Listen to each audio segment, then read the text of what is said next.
দায় দিয়ে দেওয়ার রাজনীতি চলবে না। যে অপরাধী তাকে বিচারের আওতায় নিয়ে আসতে হবে।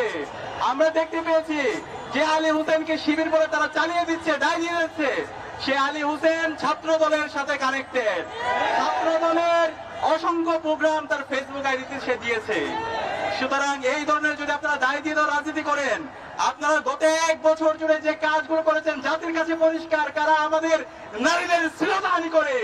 ঢাকা বিশ্ববিদ্যালয়ের শিক্ষার্থীরা জানে 2002 সালে শামসুন্নাহর হলে কিভাবে নারীদের উপর নির্যাতন করা হয়েছিল, বইয়ের মধ্যে কিভাবে নির্যাতন করা হয়েছিল।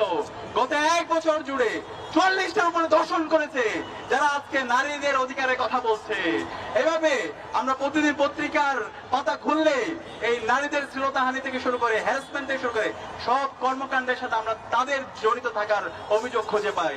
আমরা অনুরোধ করব এই সমস্ত হ্যারাসমেন্টের সাথে যারা জড়িত আছে তাদের বিরুদ্ধে আমাদের জিরো টলারেন্স ঘোষণা করতে হবে, তাদেরকে আইনের আওতায় নিয়ে আসতে হবে।